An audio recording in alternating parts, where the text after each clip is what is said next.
बिस्मिल्लाहिर्रहमानिर्रहीम। अस्सलाम वालेकुम नाज़रीन, मैं हूं आपका होस्ट अहमद फवाद। आज तारीख है 1 दिसंबर और दिन है मंडे का। एक बहुत बड़ी ब्रेकिंग न्यूज़ के साथ आज की व्लॉग में आप खिदमत में हाजिर हुआ हूं जी।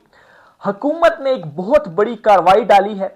आज के इस व्लॉग में ये कार्रवाई नोटिफिकेशन के मामले के ऊपर वो एक्सपोज करूंगा और आपको बताऊंगा कि एक तरफ हुकूमती रहनुमा जो है वो ये ऐलान कर रहे हैं कि जो चीफ ऑफ डिफेंस हैं वो आर्मी चीफ आसिम मुनीर ही हैं, लेकिन दूसरी तरफ नोटिफिकेशन के अंदर ताखीर भी की जा रही है और जो तरमीम की गई थी उसमें भी एक बड़ी जो गड़बड़ है, वो जानबूझकर कहें या नाअहली की वजह से कहें, लेकिन एक गड़बड़ सामने आ गई है। और ये गड़बड़ जो है वो नोटिफिकेशन के मामले में बहुत ही इंपॉर्टेंट है। कुछ एक्सक्लूसिव डिटेल्स आपको बताऊंगा जी कि ताखीर क्यों हो रही है। शहबाज शरीफ अभी तक नहीं आए पाकिस्तान वापस। बहुत सारे लोग तो गुमशुदा शहबाज शरीफ का जो है वो कर रहे हैं कि कहां पर है शहबाज शरीफ, वो अचानक से गुमशुदा कैसे हो गए हैं। इतना इंपॉर्टेंट मामला है नोटिफिकेशन वाला। और ये भी आपको बताऊंगा कि ये जो नोटिफिकेशन होता है ये ऐसे ही नहीं हो जाता, ये तकरीबन हफ्ता 10 दिन पहले इसके ऊपर जो प्रोसीजर है वो शुरू हो चुका होता है। क्योंकि जाहिर सी बात है, जो भी नाम होते हैं, जो भी समरीज होती हैं, वो डायरेक्ट तो वज़ीर आज़म के पास नहीं आती ना, पहले मंजूरी होती है, फिर वज़ारत दिफा, फिर वज़ीर आज़म, फिर सदर। तो अभी तक ये प्रोसीजर शुरू क्यों नहीं हुआ और क्यों वेट किया जा रहा था कि हम बिल्कुल एंड पे आकर इसको शुरू करेंगे, और अभी भी अब हाँ है कि शुरू हुआ है या नहीं हुआ। कुछ एक्सक्लूसिव डिटेल्स है आपके साथ में शेयर करूंगा। पहले तो जी मैं आपको एक साइड दिखाता हूं, ये एक साइड आप समझ लें, फिर दूसरी साइड की तरफ बढ़ते हैं। एक साइड पर जी हुकूमती जो रहनुमा है जी हनीफ अब्बासी साहब, ये क्या कहते हैं जी। इन्होंने जी एक इंटरव्यू दिया है, सीनियर जर्नलिस्ट हैं जी नईम अशरफ भट्ट साहब। इस इंटरव्यू के अंदर ये कहते हैं जी कि मैं ऐलान कर रहा हूं कि general Asim Munir he chief of defence forces हैं।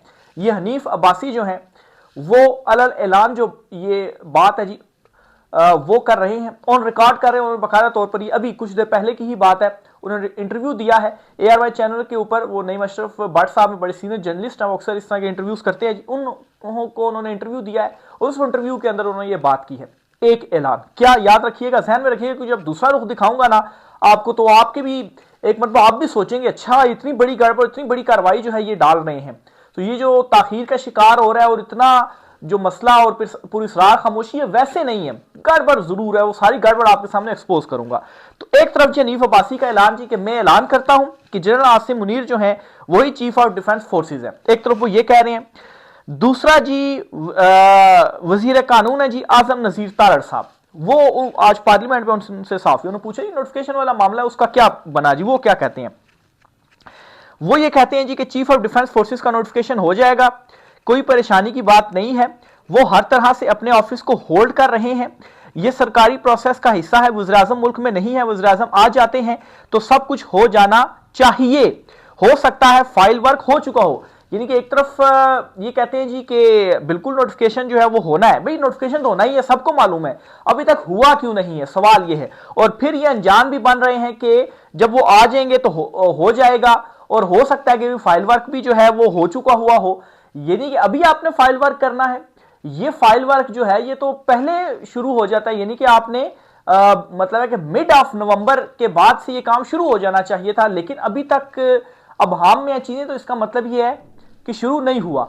तो दूसरी तरफ ये वजीर साहब भी नाम लिए बगैर ये कह रहे हैं जी के मतलब है कि साथ में इन्होंने ये भी कहा जी कि he is holding the office by all means, यानी कि वो ये भी कह रहे हैं जी कि वो अभी भी हैं और उनका जो नोटिफिकेशन है जी वो भी आ जाएगा। तो ये दो मैंने आपको हुकूमती जो हैं जी रहनुमा भी हैं, वजीर हैं जी, उनका जो स्टेटमेंट है जी वो मैंने आपके सामने रख दिया। अब हम आते हैं दूसरी तरफ कि क्या जो बड़ी कार्रवाई है जी वो आज एक्सपोज हुई है। ये जी मैं पहले क्रेडिट देता चलूँ जी, मियाँ अली इशफाक साहब हैं, इनके हवाले से सब जानते हैं। इमरान रियाज खान साहब जो हैं सीनियर जर्नलिस्ट, उनके ये वकील भी रहे हैं। इन्होंने जी जो वो तरमीमें हुई हैं ना, चूंकि जैसी बात है ये वकील हैं, तो जो कानूनी मामला है उसमें से जो नुकते हैं वो तो निकालते हैं। इन्होंने ये जो नुकता है जी वो निकाला, मैं आपके सामने रखने जा रहा हूं जी। चीफ ऑफ आर्मी स्टाफ की मुद्दत मुलाजमत में तोसी का नोटिफिकेशन पाकिस्तान आर्मी एक्ट 1952 के सेक्शन 8A और इसकी शर्त के तहत कानूनी तौर पर जरूरी है। यानी कि इससे मैं ये समझता हूं जी कि अच्छा, फिर उसके बाद इतलात के मुताबिक ऐसा नोटिफिकेशन अभी जारी नहीं किया गया, यानी कि आर्मी चीफ के लिए जी जो नोटिफिकेशन है, जो इवन के आर्मी एक्ट है 1952 उसका सेशन 8A है जी, जरूरी है जी कि आर्मी चीफ का जो नोटिफिकेशन है जी वो तो होना ही है, लेकिन अभी तक जो इतलात है या अभी तक जो मीडिया में चीजें रिपोर्ट हो रही हैं, जो कुछ सामने आया है, ऐसा कोई नोटिफिकेशन जारी नहीं हुआ। यह नुकता आपने अपने ध्यान में रखना है। अब जहां तक CDF यानी कि चीफ डिफेंस फोर्सेस के ओहदे के लिए नोटिफिकेशन की जरूरत का सवाल है, तो कानूनी तौर पर अलग नोटिफिकेशन की जरूरत नहीं है, क्योंकि इसी एक्ट के तहत चीफ ऑफ आर्मी स्टाफ की हम वक्ती पोजीशन होगी। माफ कीजिएगा। अच्छा, इसका क्या मतलब? इसका मतलब यह है कि जो आर्मी चीफ होगा वही चीफ ऑफ डिफेंस फोर्सेस जो है वो होगा, और अभी तक वो जो नोटिफिकेशन है जी वो जारी नहीं हुआ, यानी कि नोटिफिकेशन अब ये जारी नहीं हुआ होना कि ये चीफ ऑफ डिफेंस फोर्सेस है, नोटिफिकेशन आर्मी चीफ कौन है। तो इसका मतलब यह है कि अगर हम ये देखें जी कि 3 साल टर्म है, ठीक है, 3 साल टर्म है, आजम के मुताबिक तो 5 साल ही ना अभी भी ऑफिस होल्ड कर रहे हैं, लेकिन ये एक बारीक वारदात है जी जो कि इसके अंदर सामने जो है वो आई है, जो ये आपके सामने में हाईलाइट कर रहा हूं। तो वो नोटिफिकेशन ही नहीं हुआ। अगर नोटिफिकेशन नहीं हुआ तो इसका मतलब फिर क्या समझा जाए कि रिटायरमेंट हो चुकी है, तो रिटायरमेंट के बाद फिर कैसे नोटिफिकेशन जो है वो हो सकता है। तो ये इस वक्त बड़ी जो खिचड़ी है जी वो पक चुकी हुई है, और देखिए अब इसके ऊपर क्या जो रद्द अमल है जी वो आता है। लेकिन ये जो खदशात का इजहार किया जा रहा है ना, और खबरें भी दी जा रही हैं, नून लीग का ये हुआ, एस्टेब्लिशमेंट के हालात खराब हो गए हैं, ये खबर आ रही है, वो खबर आ रही है, वैसे ही नहीं आ रही है, ठीक है। अच्छा, फिर उसके बाद जी हुकूमत ने क्या गड़बड़ पैदा की है, और सवाल सिर्फ ये है कि क्या ये जानबूझकर किया गया है या वहां मौजूद उन मुशीरों की सरासर नाअहली है। जाहिर सी बात है, मैं नहीं समझता कि कोई इस तरह की नाअहली होगी, जानबूझकर ही किया गया होगा अपने लिए भी, क्योंकि नवाज शरीफ के हवाले से तो ये कहा जाता है, ख्याल किया जाता है जी कि बड़े कीना परवर वो शख्स हैं और छोड़ते नहीं है, एक दफा कीना रख लें तो उनको भी तो कीना है ना कि मुझे क्यों वज़ीर आज़म नहीं बनाया गया, और जो मेरी बेइज्जती जो है वो की गई, मैंने सारे अखबारों में वज़ीर आज़म नवाज शरीफ कह दिया था और मैं वज़ीर आज़म नहीं बना, तो बिल्कुल है तो सही ना। अच्छा, फिर इसके अलावा एक और सीनियर तजियाकार ने शाहीन सहबाई साहब, इन्होंने भी एक बड़ी ज़बरदस्त जो ट्वीट है वो की है, वो भी मैं आपके सामने रखता हूँ जी। इस ट्वीट के अंदर भी इन्होंने अपना जो तजिया ख्यालात हैं जी मौजूदा सिचुएशन के ऊपर जो शेयर किए हैं, उससे आपके सामने इसलिए रख रहा हूँ ताकि जो कन्फ्यूजन है ना, ये जो गुत्थी है वो सुलझाने में मदद मिल सके। ये कहते हैं जी कि नोटिफिकेशन सियासतदानों ने फड्डे में डाल दिया है और इनकी सारी तारीखें गुजर गई हैं, नौकरी पक्की नहीं हुई। अब सारे वजीर भी कह रहे हैं कि नोटिफिकेशन तो जरूरी है मगर आएगा अपने वक्त पर, यानी जब हमारे सारे मुतालबात पूरे हो जाएंगे और हम अपनी मर्जी से जो कोई सेटिंग वगैरह है वो कर लेंगे। तो एक तरफ मतलब है कि अगर ये कहा जा रहा है नोटिफिकेशन जरूरी नहीं है, एक तरफ से तो ये फीड की जा रही है, लेकिन हुकूमती वजीर तो कह रहे हैं नोटिफिकेशन जो है वो जरूरी है।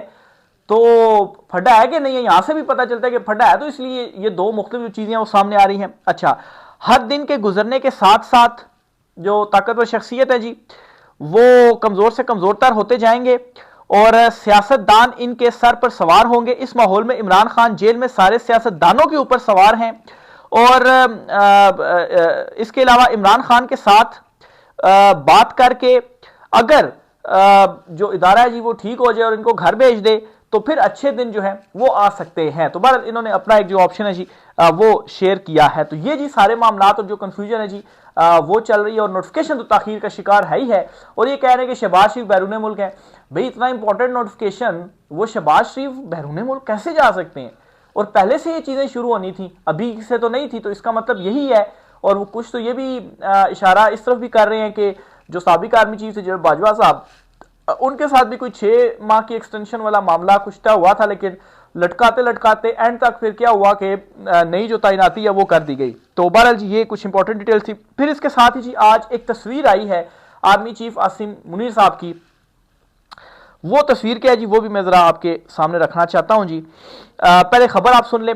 फील्ड मार्शल आसिम मुनीर से मिस्र के वजीर खारजा की मुलाकात। अच्छा, अब लोग जो है वो फील्ड मार्शल, चूंकि फील्ड मार्शल तो बिल्कुल है ना, तो वो फील्ड मार्शल यूज कर रहे हैं लफ्ज, आर्मी चीफ भी यूज नहीं कर रहे। मैं तो खैर आर्मी चीफ यूज किया है। बहरहाल देखें, अभी कुछ दिनों तक क्लियर हो जाएगा कि आर्मी चीफ लगाना है या आर्मी चीफ रिटायर लगाना है, क्या होना है क्या नहीं होना वो देख लें, अगले दिनों में पता चल जाएगा। बहरहाल फील्ड मार्शल आसिम मुनीर से मिस्र के वजीर खारजा की मुलाकात, दिफा और वसी तर स्ट्रेटेजिक शोबों में हम आहंगी को मजबूत करने के अज़म का इयादा, ISPR।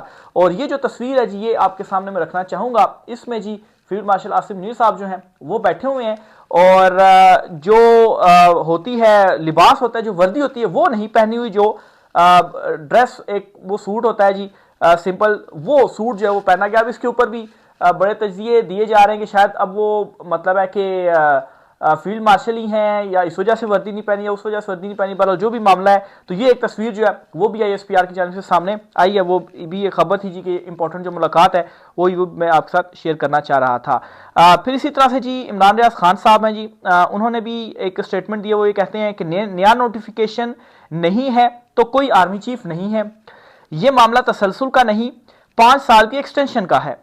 नवाज शरीफ को थोड़े दिन पहले धूप लगवाई गई तो इसने बिफरे बैल की तरह अपना मुतालबा भी सामने रख दिया। नवाज शरीफ हर सूरत इमरान खान से छुटकारा चाहता है क्योंकि हर कोशिश के बावजूद इसकी सियासत नाकाम है। तो एक तो नवाज शरीफ को जाहिर सी बात है दिल में ये है जी कि मैं वज़ीर आज़म क्यों नहीं बना, और दूसरा इनको ये है जी कि इमरान खान से जान छूटे, क्योंकि जब तक इमरान खान साहब हैं हमारी तो सियासत है ही नहीं, हम तो गए हैं, हम तो फारग हो गए हैं। तो बहरहाल जी ये कुछ इंपॉर्टेंट डिटेल्स थी नोटिफिकेशन और दीगर चीज़ों को लेकर। इसके अलावा जी BBC की एक रिपोर्ट है, वो भी मैं आपके सामने रखना चाह रहा हूं जी। BBC ने जी भी इस सारे मामले के ऊपर एक तफसीली जो खबर है जी वो की है। तफसीली खबर में वही सारी डिटेल्स मैं लास्ट व्लॉग में शेयर कर चुका हूं, अभी भी कुछ चीज़ें मैंने आपके साथ शेयर कर दी हैं। सिर्फ एक जो उन्होंने BBC ने अपनी रिपोर्ट में सीनियर जर्नलिस्ट हैं जी सजाद बाकिर साहब, उनकी ट्वीट का इसमें हवाला दिया है, और ये बहुत ही मानी खेज ट्वीट है ना। ये ट्वीट आप सुने और इसके बाद आपकी मजीद जो कंफ्यूजन है वो दूर हो जाएगी कि अंदर खाने चल क्या रहा है। कि ये इनकी ट्वीट सुनिए। कहते हैं सहाफी सजाद बाकिर ने इनकी ट्वीट पर रद्द अमल देते हुए लिखा कि साफ जाहिर है कि ये ख्वाजा आसिफ ने जो ट्वीट की है ना, उसकी ट्वीट के ऊपर रद्द अमल दिया, क्योंकि वो कहते हैं जी नोटिफिकेशन हो जाएगा, कब होगा और किसके नाम का होगा ये तो उन्होंने नहीं दिया। नोटिफिकेशन तो होना ही होना है, वो तो सबको पता है, किसके नाम का होगा और कब होना है ये पूछ रहे हैं सारे। बहरहाल जी लिखा कि कोई शख्स तराजू और छुरी के साथ खड़ा है और अपना हक तलब कर रहा है। कोई शख्स तराजू और छुरी के साथ खड़ा है और अपना हक तलब कर रहा है, वरना तकनीकी पेचीदगियां तो खामोशी से और बर वक्त हल की जा सकती थी। तो गुत्थी उलझी नहीं है, गुत्थी उलझाई गई है। तो समझ गए होंगे जी आप मामलात वगैरह क्या चल रहे हैं जी, कि एक शख्स है जो छुरी लेकर और तराजू लेकर खड़ा हुआ है, और ये जो तकनीकी पेचीदगियां और ये चीजें हैं ना, इस पर खामोशी हो सकती है, बड़ी आसानी से पेचीदगियां दूर हो सकती थी ना, इससे पहले भी तो हुई हैं। लेकिन ये जो गुत्थी है ना, ये उलझी नहीं है, ये जानबूझकर उलझाई गई है। राय का इज़हार कीजिएगा। आज की व्लॉग से इतना ही, इजाजत दीजिए, अल्लाह हाफिज।